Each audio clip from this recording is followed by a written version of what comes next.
Hello everyone. Today we are going to discuss about the algorithm and also the program to print the natural numbers as Floyd's triangle. So you know about the Floyd's triangles, how it looks like. It's a right angle triangle where it prints all the natural numbers in the way the right angle triangle looks like. You can even see the example out on the screen. Say this is what the Floyd's triangle will see. So let's go back to what the program and algorithm and even the flow chart looks like. So first of all, what do we want here, it is how we write the algorithm and the flow chart over here is, first you need to understand how many rows you want, whether it is 3 rows, 4 rows or 5 rows, and it's like a 2 loop program. So you have 2 loops here. First loop it will count the rows, in the second loop it will print the number of values or the numbers, which the natural numbers which we want to print. So that is what I'm saying it as a first iteration. That's generally it's a loop, and the second iteration is nothing but it's a loop. Again we're talking about. So how do you do example? We can take the example. Assume that you're going with the number 4. So you first assign some number is equal to 1 here, and then in the first loop take I is equal to 1, and then the second loop you take j is equal to 1 and check whether j is less than or equal to I, and then you print the number and increment the number and again check whether j is less than or equal to I. If it is false, then you increment I and again loop the same thing until you print all the rows which you have entered. So you can take this as example here. So I less than or I took rows as 4. Of course this particular tracing will not show everything, but you can see over here rows 4, number 1, I is equal to 1 and j is equal to 1. So you need to first check whether I is less than or equal to rows. So 4 is less than 1 is less than or equal to 4, it is true, and then you have to go to the inner loop. Okay, so the outer loop is this, as it is true you have to go to the inner loop. In the inner loop you will find j is less than or equal to I, that is 1 is less than or equal to 1. Yes, it is true, then you have to print 1 and then you increment number by 1. So now number becomes 2. You are not printing here, you are just making the number as 2. So then you increment j by another by 1. So now your j becomes 2 and check j is less than or equal to I. So that is 2 less than or equal to 1, which is false. So you stop the inner loop and you'll go back to the outer loop, that is I. Now the I becomes 2 now. So in the outer loop I becomes 2. So I less than or equal to row, so 2 less than or is equal to 4. Yes, it is true. So again you jump into the inner loop where j is less than or equal to I. So again you have to see here, you have to mention again I is equal to j is equal to 1. Okay, again it should start with j is equal to 1.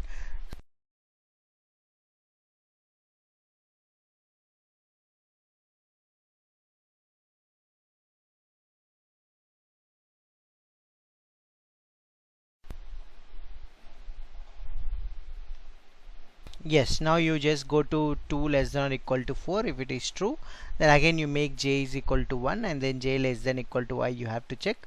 So 1 is less than or equal to 2. Yes, it is true. Then print the number. So by this time number became 2, right? So here you made it as 2. So now it will print 2.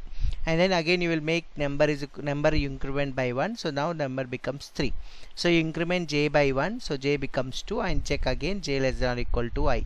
So 2 less than or equal to 2, true. So you print the number. So now number becomes what? 3.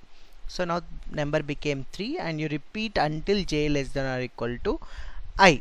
Okay, it's not 1 here, it is I. So until j less than or equal to I is false. So you stop this loop and then increment I is equal to 3 and again check whether I is less than or equal to rows. So this continues. So by this what you do is you will enter 1 1 2 1 I'm sorry. So yes, you will.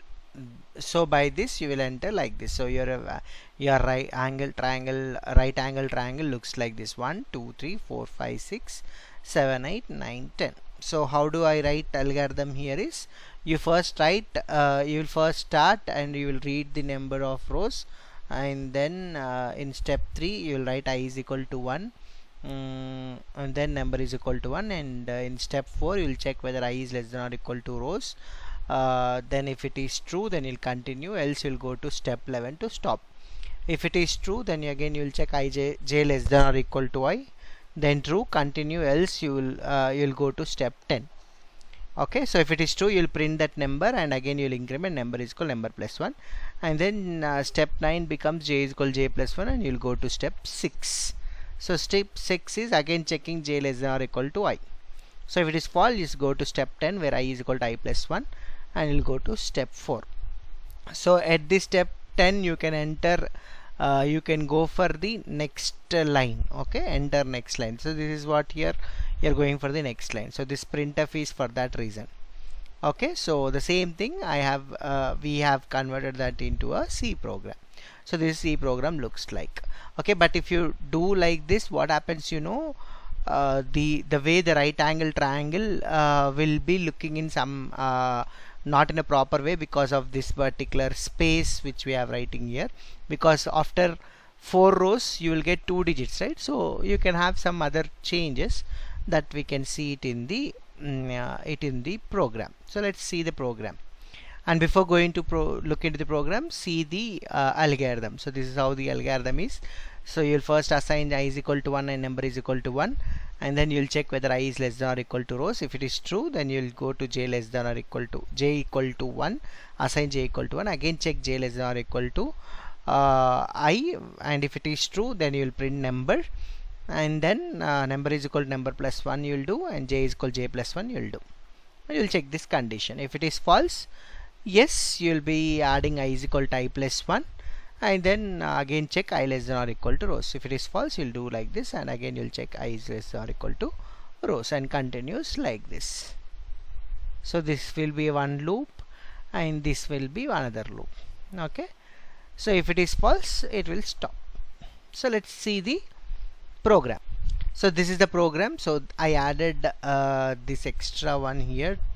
I'll tell you why I added this. Okay, so let me first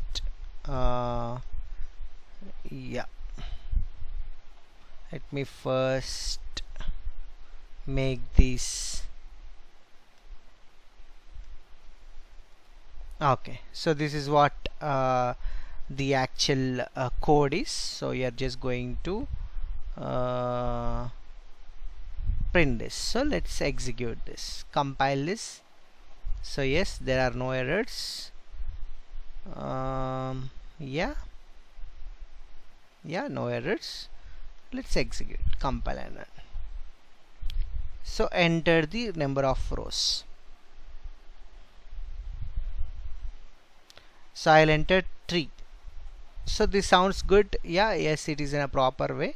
So but now when I enter 5, you will see there is some change. Can you see now, like below the 8 you don't see that 12 over here. Okay, below the 9 there is no 13. So the way the right angle triangle is not looking properly. So for that I've just added some more some code here. So to just, you know, to chain those spaces. So if it is number greater than or equal to 10, that is 2-digit number, then decrease one space here. It is 3 actually here, 3 spaces, and I made this as 2 spaces because already another space is filled by this number. So let me execute this. First let me save this, then execute. Okay, so 5 rows. Now you can see everything is coming in the proper way. Okay, so this is what a